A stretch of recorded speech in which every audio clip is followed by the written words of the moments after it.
Il y a des moments où tout semble s'effondrer. La terre tremble, les certitudes nous échappent, et même les fondements de notre foi semblent fragiles. Nous vivons une époque où la peur n'attend plus la permission. Elle envahit, domine et réduit au silence. Au milieu des guerres, des crises, des douleurs émotionnelles et spirituelles, beaucoup se demandent « Où est Dieu maintenant ?» Charles Spurgeon disait « Quand tout autour échoue, alors nous découvrons que Dieu est tout ce dont nous avons besoin. » C'est l'essence du psaume 46. Tandis que tout autour de nous crie le chaos, le texte biblique élève une vérité éternelle. Dieu est notre refuge et notre force, un secours toujours présent dans la détresse. Le contraste est violent entre l'instabilité du monde et l'immutabilité de Dieu. Tandis que l'homme court après la sécurité dans des châteaux de sable, la parole nous appelle à nous cacher dans le rocher éternel. Mais il y a un choc qui doit être affronté. Beaucoup construisent leur vie sur des promesses humaines, des opinions populaires et une stabilité illusoire. Et alors, quand tout tremble, que reste-t-il? Le désespoir, la panique, le silence. Et c'est dans ce silence que Dieu parle. Arrêtez et sachez que je suis Dieu. Il n'observe pas seulement le chaos, il règne sur lui. La promesse est là, même quand tout tremble, même quand l'âme saigne, même quand les cieux semblent fermés, Dieu demeure. Il ne change pas, il ne recule pas, il est le rocher, il est la forteresse, il est la présence vivante au milieu de l'effondrement. Et c'est pourquoi cette vidéo est une invitation, non pas à une théorie religieuse, mais à une rencontre avec le rocher. Si tout s'effondre autour de vous, il est peut-être temps d'arrêter de courir et de commencer à vous cacher, non pas dans des murs humains, mais en Dieu. Parce que quand tout tremble, il est toujours le rocher. Préparez votre cœur. Le psaume 46 n'est pas seulement une promesse, c'est un appel à l'intimité, à la confiance radicale et à la vraie foi. Si vous êtes fatigué de vivre dans la peur, distrait, vulnérable, cette vidéo est pour vous. Ouvrez votre Bible, faites taire les voix du monde et venez avec moi découvrir ce que c'est que de vivre caché dans le refuge du juste au milieu du chaos. Il y a quelque chose de profondément symbolique à voir la terre trembler. C'est comme si le sol, ce qui est censé nous soutenir, confessait qu'il n'est pas aussi ferme qu'il y paraît. Le psalmiste, en écrivant le psaume 46, ne décrit pas une crise légère, un inconfort passager ou un simple changement de saison. Il parle de montagnes qui s'ébranlent, de mers qui rugissent et d'eau qui écume. Il parle de catastrophes, d'effondrement, d'un monde en convulsion. Et celui qui lit ce psaume aujourd'hui n'a pas besoin d'imaginer beaucoup, car, d'une certaine manière, nous avons tous senti la terre trembler, non pas avec nos pieds, mais avec notre âme. Quand un mariage s'effondre, quand un diagnostic médical détruit la paix, quand une trahison nous enlève le sol sous les pieds, quand l'Église ne devient qu'une scène de plus et que l'on n'entend plus la voix de Dieu à la chair, la terre tremble, et avec elle, la foi de beaucoup commence à se fissurer. Charles Spurgeon disait « La foi qui n'a jamais été éprouvée n'est pas une vraie foi. La tempête révèle le fondement. » Et comme il avait raison. C'est dans les crises que nous découvrons si notre confiance était réellement en Dieu, ou en nos idées sur lui, en nos émotions, en nos plans soigneusement élaborés, mais fragiles comme du verre. La terre tremble et nous enseigne, parce que le tremblement révèle l'idolâtrie cachée, l'idolâtrie de la stabilité, de la routine, de la sécurité financière, des relations contrôlées. L'être humain a une capacité impressionnante à construire de faux refuges, des endroits où il se sent en contrôle. Mais ces refuges ne résistent pas au tremblement de terre de la réalité, et lorsqu'ils s'effondrent, nous sommes forcés de répondre à la question que tout le monde évite. Où est mon vrai refuge? Le psaume 46 n'essaie pas d'éviter cette question. Au contraire, il l'affronte par une déclaration audacieuse. Dieu est notre refuge. Pas le gouvernement, pas le compte bancaire, pas le conjoint, pas la réputation. Dieu, lui seul. Mais dire cela dans les bons jours est facile. L'épreuve vient quand le sol se fissure réellement, quand tout semble perdu, quand vous regardez autour de vous et qu'il n'y a nulle part où courir. C'est alors que les paroles du psalmiste deviennent un cri de guerre spirituelle. Même si la terre change, nous ne craindrons pas. Cette confiance ne naît pas d'un esprit positif, ni d'une théologie superficielle. Elle naît de la rencontre avec le rocher, avec celui qui ne s'ébranle pas.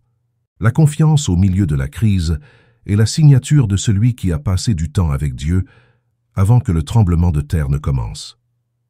Peut-être êtes-vous au milieu du tremblement maintenant. Peut-être votre maison semble-t-elle s'effondrer de l'intérieur. Peut-être le silence de Dieu est-il plus fort que le bruit des vagues. Mais même là, Dieu est encore un refuge. Même sur ce sol instable, il y a une place ferme pour les pieds de l'âme. Spurgeon a également écrit « L'âme qui se cache en Dieu, même si le monde entier se tourne contre elle, est en sécurité. » Et c'est pourquoi le psaume 46 n'est pas un texte de confort bon marché, c'est un manifeste de foi au milieu du chaos. Une convocation au courage, un appel à la cachette qui ne cède pas, qui ne se fissure pas, qui ne trahit pas. La terre peut trembler, les montagnes peuvent tomber au milieu de la mer. Le monde peut devenir fou. Mais il y a un peuple, petit, peut-être silencieux, qui est ferme, parce qu'il ne fait pas confiance à la terre. Il fait confiance au rocher. Il y a un changement subtil et puissant dans le psaume 46. Après avoir décrit la terre en convulsion et la mer en fureur, le psalmiste introduit une image surprenante, un fleuve. Il est un fleuve dont les courants réjouissent la cité de Dieu. Comment est-il possible qu'au milieu du chaos et de l'effondrement, un fleuve coule tranquillement? Comment peut-il y avoir de la joie quand tout à l'extérieur crie la destruction? Ce fleuve n'est pas visible aux yeux naturels. Il n'est pas fait d'eau, mais de présence. Il ne coule pas sur des pierres, mais à travers des cœurs rendus. Il est le symbole de la grâce qui ne se tarit pas, du soutien qui ne manque pas, de l'intimité qui n'est pas ébranlée par la guerre extérieure. Spurgeon disait « La présence de Dieu est comme un fleuve caché qui coule sous les ruines et fait fleurir l'impossible. » Et ainsi en est-il. La cité de Dieu, mentionnée ici, n'est pas une métropole physique, c'est le peuple qui habite sous le gouvernement de Dieu. Ceux qui, même en cas de catastrophe, continuent de se nourrir d'une source invisible. La cité de l'homme fait confiance à de hauts murs et à des armées armées. Mais la cité de Dieu fait confiance à un fleuve qui ne se tarit jamais. Beaucoup cherchent le soulagement en courant vers les distractions, les dépendances, les promesses humaines, les fuites à bon marché. Mais il y a un peuple qui a appris à s'asseoir au bord du fleuve de la présence. Un peuple qui ne se nourrit pas des gros titres, mais de la parole, qui ne se fortifie pas par des cris, mais par le silence devant Dieu. Un peuple qui non seulement croit en Dieu, mais sait où il habite. Et le psalmiste continue « Dieu est au milieu d'elle, elle ne sera point ébranlée. » Voilà le secret de la fermeté. Ce n'est pas la structure de la ville. Ce n'est pas son nombre. Ce n'est pas sa renommée ou son influence. C'est qui habite au milieu d'elle. Quand Dieu est au centre, il n'y a pas de tremblement de terre qui puisse renverser. Quand sa présence est le fondement, il n'y a pas de tempête qui puisse déraciner. Le problème est que dans de nombreux endroits, le centre n'est plus Dieu. C'est le charisme du leader. C'est le confort de la liturgie. C'est la commodité du divertissement déguisé en culte. Charles Spurgeon a déclaré « Dieu n'habite pas dans des maisons construites par des mains, mais dans des cœurs brisés. » Et c'est peut-être pour cela que certains temples sont pleins, mais le fleuve est tari. La ville semble vivante à l'extérieur, mais morte à l'intérieur, remplie de lumière, mais vide de la présence. Mais là où il y a un reste, il y a un fleuve. Là où il y a la fin de sainteté, il y a des courants de grâce. Là où il y a le brisement, il y a un flux d'eau vive. Avez-vous déjà trouvé ce fleuve? Ou essayez-vous de survivre avec des citernes fissurées en essayant d'extraire de la force de sources qui n'ont pas de vie? La cité de Dieu ne craint pas l'aube, car elle sait qu'au lever du jour, Dieu se lève. Et quand Dieu se lève, les ennemis se dissipent. Les ténèbres reculent. L'âme respire à nouveau. Dans ce fleuve, il n'y a pas de pénurie. Dans ce fleuve, il n'y a pas de précipitation.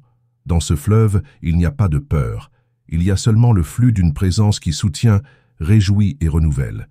Même quand tout autour dit le contraire. Le psalmiste ne décrit pas seulement un Dieu qui est un refuge dans le chaos ou une présence qui réjouit au milieu des ruines. Il va plus loin. Il fait entendre sa voix, la terre se fond.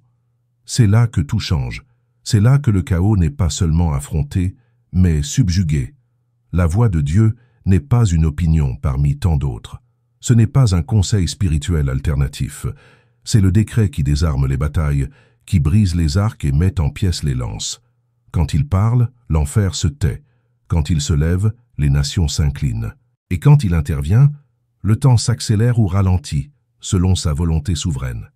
Spurgeon a écrit « Dieu, d'un seul murmure, est capable de désarmer les armées de l'enfer. » Le problème est que beaucoup ont proclamé un Dieu passif, assis au bord de l'univers comme un spectateur muet. Un Dieu qui observe mais n'intervient pas, qui consent mais ne confronte pas, qui accepte tout mais ne lève pas la voix. Ce n'est pas le Dieu du psaume 46. Le Dieu du psaume se lève. Et quand il se lève, tout tremble.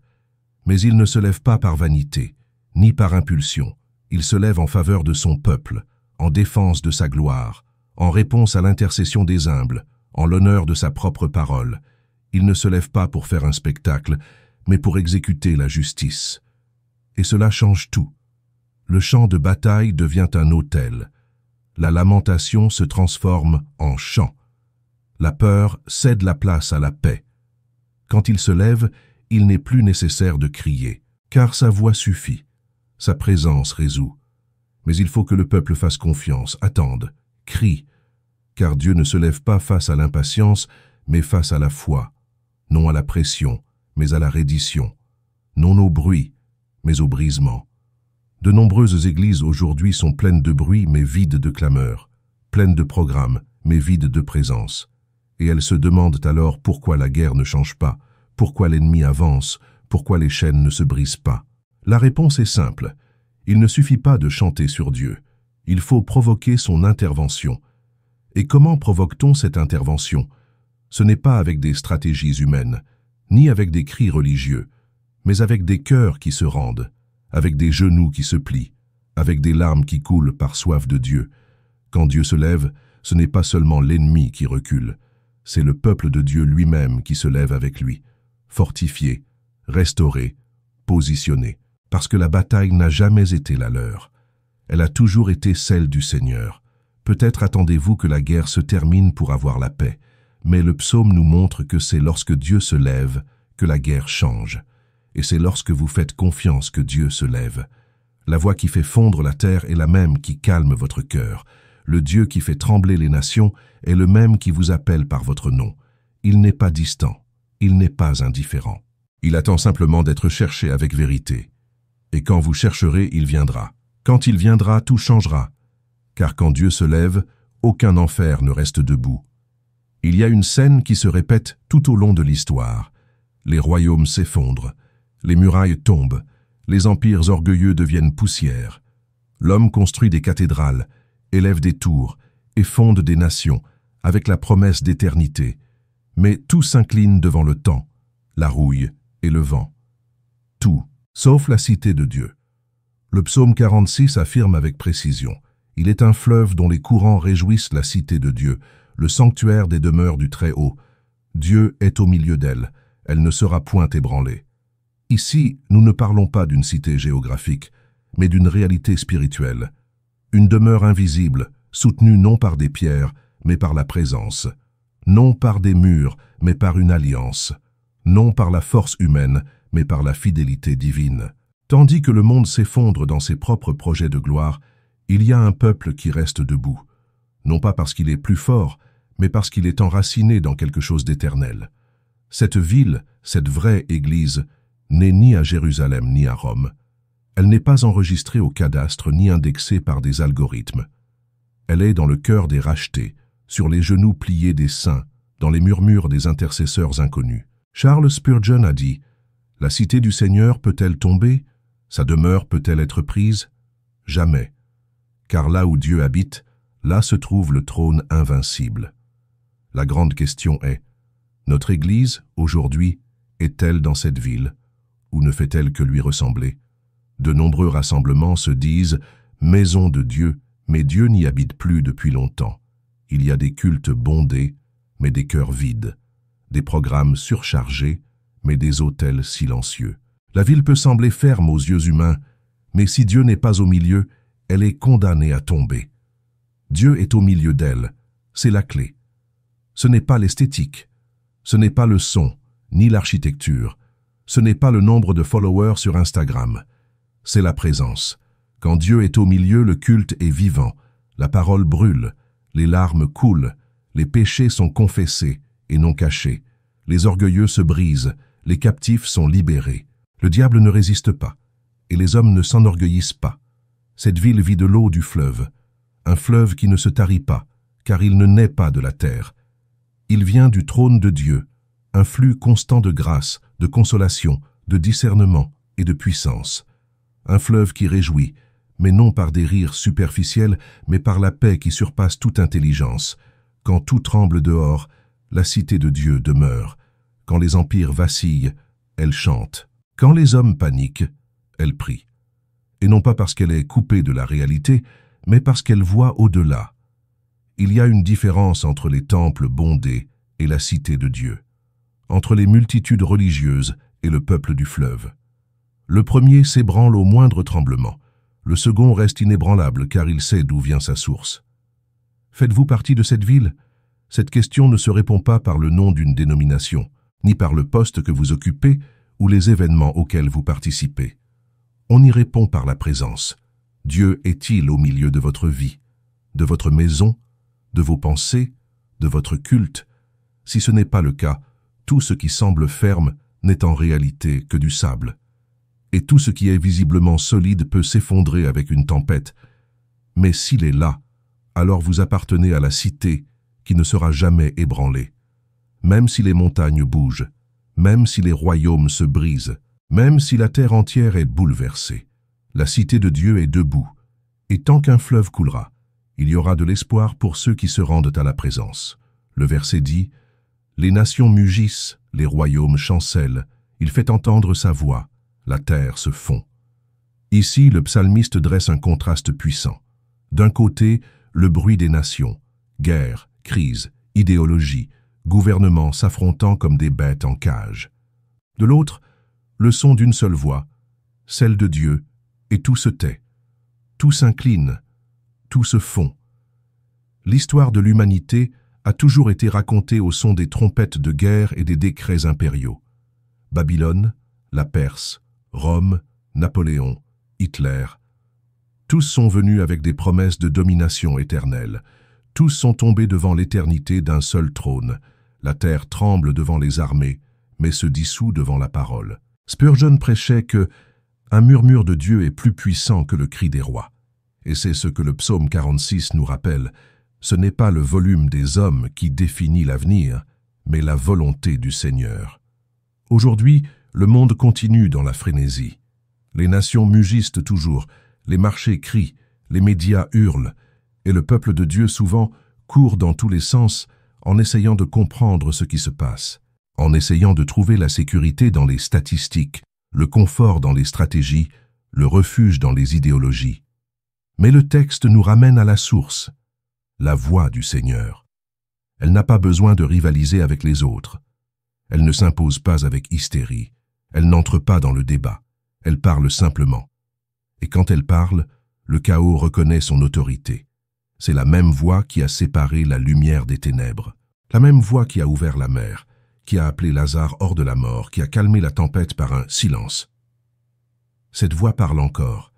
Et quand elle parle, les structures s'effondrent, non pas par destruction, mais par rédemption.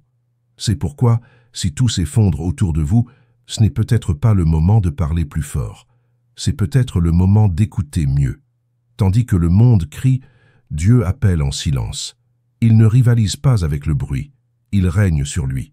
Il y a des chrétiens qui savent tout, les dernières nouvelles, les détails des prophéties, les théories de la fin, mais ils ne reconnaissent plus la voix du berger. Ils sont attentifs au mugissement des nations, mais sourds au murmure de l'esprit. Et c'est pourquoi ils sont ébranlés avec le monde. Mais il y a un reste, un peuple qui entend encore, qui se tait encore, qui reconnaît encore la présence par la parole. Ils sont comme les maisons construites sur le roc. Les vents soufflent, les rivières débordent, mais elles demeurent, non à cause de la force de la structure, mais à cause du fondement. La voix de Dieu est ce roc. Elle ne change pas avec les saisons, elle ne s'adapte pas à la culture, elle ne négocie pas avec le péché, elle demeure simplement, ferme, pure, éternelle. En des jours où tout rugit, puissiez-vous choisir d'écouter celui qui murmure, car quand sa voix s'élève, les empires tombent. Et même si le monde se défait devant vos yeux, Vous saurez, il y a un trône qui ne chancelle pas, et il y a une voix qui gouverne toujours. Au centre du tourbillon, quand tout tremble et que l'âme ne trouve plus où se reposer, Dieu élève un ordre qui ressemble plus à un murmure. Arrêtez, et sachez que je suis Dieu. Ce n'est pas un conseil, ce n'est pas une suggestion, c'est une convocation divine. Une convocation pour que tout le bruit, externe et interne, s'incline devant la souveraineté de Dieu. Ce verset est un diviseur. Jusqu'ici, le psaume décrit des tremblements, des eaux agitées, des royaumes en effondrement. Mais maintenant, c'est comme si le psalmiste appelait le cœur à entrer dans une autre dimension. Non de fuite, mais de perception. Le chaos existe toujours. Mais la conscience de la présence change tout. Spurgeon disait « Le silence devant Dieu est le plus grand chant de l'âme confiante. » Car se taire en temps de guerre est un acte de foi. C'est déclarer, avec le corps et l'âme, que Dieu est aux commandes, même lorsque les yeux voient encore la destruction. Se taire n'est pas de la passivité, c'est de la confiance. C'est savoir que, pendant que vous priez en silence, le ciel entier se meut en votre faveur. C'est accepter que le monde tourne, mais que le trône de Dieu demeure immobile. Mais pourquoi avons-nous tant de difficultés avec ce silence? Parce que nous avons été entraînés au bruit. Notre génération a appris à associer le mouvement au progrès, l'activité à la foi, l'agitation à la spiritualité, des cultes bruyants, des prières hâtives, des vies courant dans tous les sens, y compris à l'intérieur de l'Église. Mais quand tout tremble, c'est le silence qui soutient. Il y a des gens qui essaient de tout résoudre en parlant plus fort, en priant plus fort, en se justifiant, en accusant, en se disputant. Mais Dieu parfois ne répond pas à ce bruit. Il attend le silence. Car dans le silence, il révèle qui gouverne réellement. Quand l'âme se tait, elle entend ce qu'elle n'entendrait pas dans le bruit. Elle perçoit que le trône est toujours occupé, que la promesse est toujours valable, que le Seigneur des armées est avec nous, même si la guerre continue. Se taire est aussi un acte d'abandon. Cesser de lutter seul, cesser d'essayer de contrôler l'incontrôlable, lâcher les rênes et admettre « je ne suis pas Dieu ». Et à ce moment de reddition, la paix cesse d'être un concept et devient une présence. Beaucoup ne peuvent se taire parce qu'ils ont peur de ce qu'ils vont entendre, parce qu'ils savent que le silence confrontera leurs idoles, leurs attachements, leurs péchés déguisés en zèle. Mais c'est dans cette confrontation que Dieu guérit. Il ne veut pas seulement faire taire l'environnement, il veut faire taire l'ego, l'orgueil, la hâte, l'anxiété, la peur. Et quand cela arrive, l'âme se repose enfin, non pas parce que tout est résolu, mais parce qu'elle a reconnu qui est aux commandes. Elle a vu Dieu, et cela suffit. L'invitation demeure, arrêtez-vous. Même si le monde s'effondre, même si vos sentiments crient, même si tout demande de la précipitation, arrêtez-vous. Car dans ce silence, il y a un sanctuaire. Un lieu secret où la voix de Dieu ne rivalise pas, mais règne. Où la guerre perd sa force. Où l'âme découvre, Dieu n'a pas besoin de prouver quoi que ce soit. Il est simplement. Le psaume 46 se termine comme un chant de guerre et de consolation, avec des mots qui traversent les siècles. L'Éternel des armées est avec nous.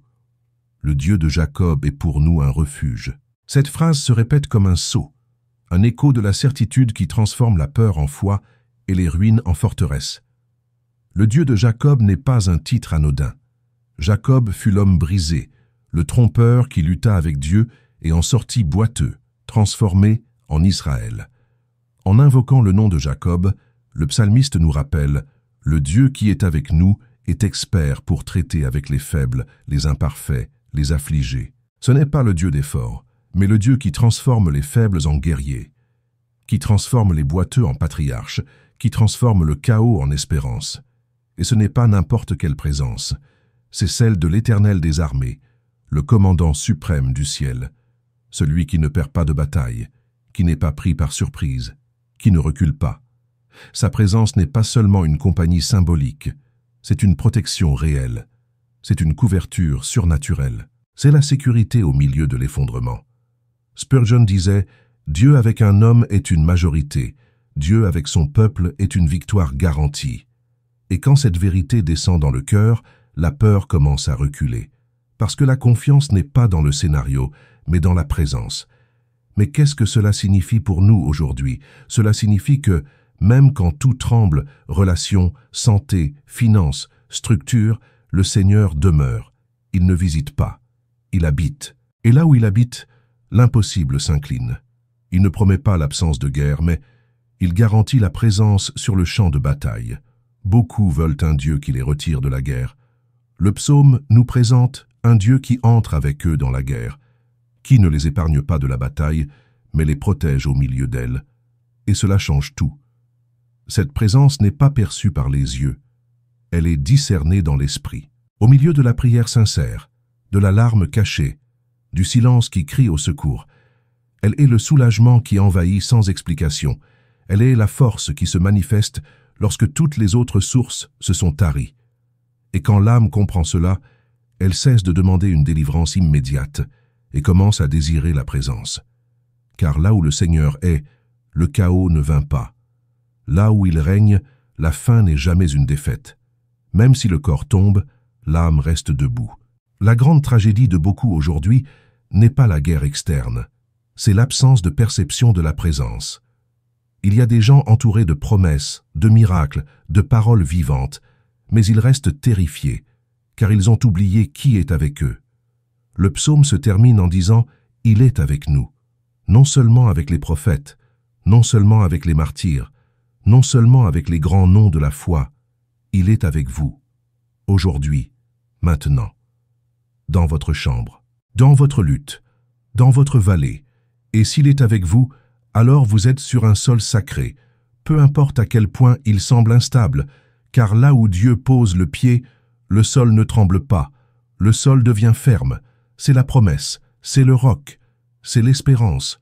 Le monde peut trembler, les royaumes peuvent tomber, les eaux peuvent rugir, mais s'il est avec nous, alors tout va bien. Si ce message a parlé à votre cœur, ne le gardez pas pour vous seul. Partagez cette vidéo avec quelqu'un qui traverse la tempête et a besoin de se rappeler que Dieu est toujours le rocher. Abonnez-vous à la chaîne L'École du Prince et activez la cloche pour recevoir des paroles qui réveillent, confrontent et fortifient votre foi. Laissez en commentaire quelle partie du psaume 46 vous a le plus touché aujourd'hui. Votre expérience peut édifier d'autres vies. Et souvenez-vous, quand tout tremble, Dieu reste le même, présent, fort, immuable.